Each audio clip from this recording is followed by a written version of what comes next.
Kia ora. Let's now interpret infrared spectra. And when you do this, it's very good to be as systematic as possible. So what the first thing you do is you look for 3000 on the x-axis and just sort of draw a line there. Then look to the right just a little bit, and around about 2,900 centimeters to the -1, we'll find the alkyl peaks. Just to the left, around about 3,100, you'll find the alkene peak if one is present. So this is the CH stretch where the carbon is actually part of the carbon-carbon double bond. Then we look further to the left, and this is where you have all your H's attached to your O's and your N's. To the C's was just to the right. And then you look far to the right in the double bond region, and this is where you look for the diagnostic carbon-carbon double bonds and the carbon-carbon carbon-oxygen double bond. Then the fingerprint region is just where we confirm things, but it's not diagnostic.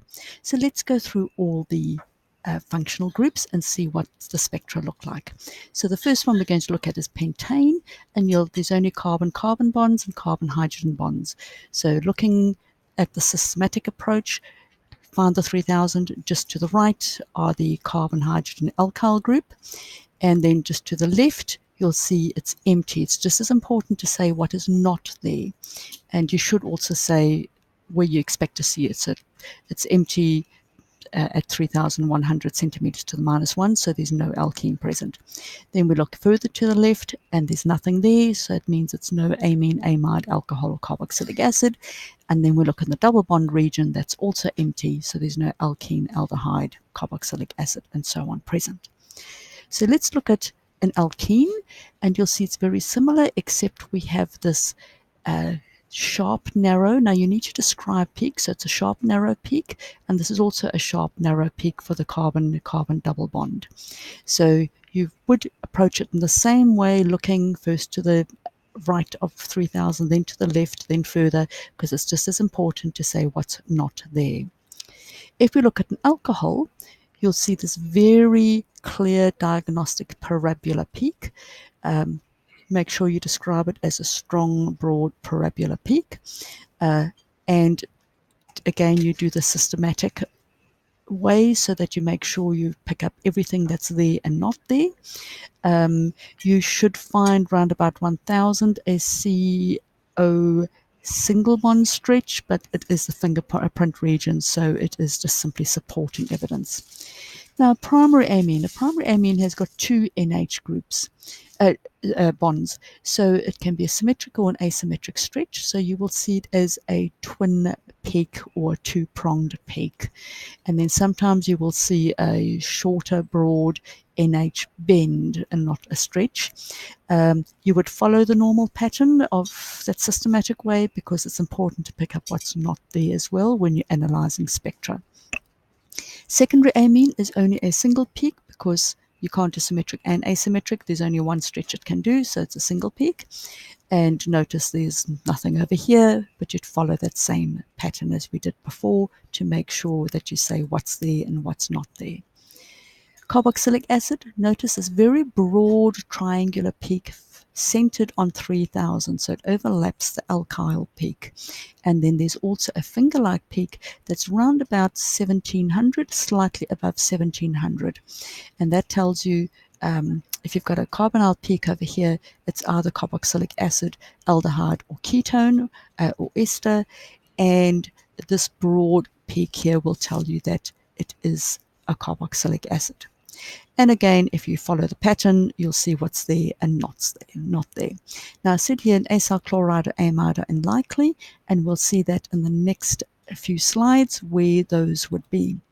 So here is an amide, and notice that it is below 1700. Remember, I said a carboxylic acid was above, so this is below. That's a key diagnostic peak for an amide, and you will always have a two-pronged peak because you've got the two NH bonds with symmetric and asymmetric stretches. And this is following it in a systematic way to see what's there and not there. An ester, Notice that the peak is similar to carboxylic acid. It's often slightly more to the left though, but in a similar range. And you'll have a CO strong narrow peak, but this again is the fingerprint region. So it's used as supporting evidence. And you would go through the diagnostic pattern in a systematic way so you can pick up what's there and not there. In acyl chloride, if you look at where its carbonyl is, it will be at around about 1800. So it is a distinct diagnostic peak, very useful to work out whether an acyl chloride is present. And you'll get some strong narrow peaks in the fingerprint region for the CCl stretches. And again, do the systematic way so you can pick up everything that's there and not there. Overlaid an ester with an acyl chloride because in the acyl chloride, which is in the black, you get some stronger peaks down here, whereas the ester, it's around about 1000. Also notice the acyl chloride is higher at around about 1800, whereas the ester is lower down. So use that as a comparison.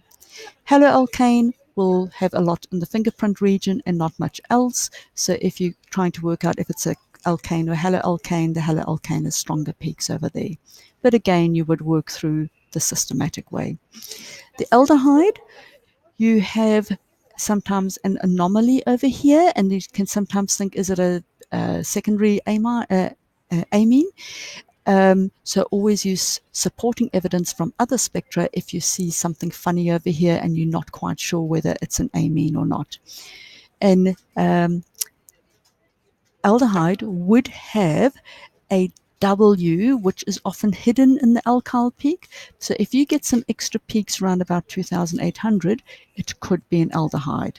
And the C double bond O strong finger-like stretch is around about the same area as the ketones or the ester or the carboxylic acid. And finally, the ketone, you've got just simply the stretch with hardly anything over here and hardly anything over there. So that's the systematic way you would look at it. So hopefully you'll be able to recognize the different functional groups, and you can also use the Quizlets to help. Kia ora.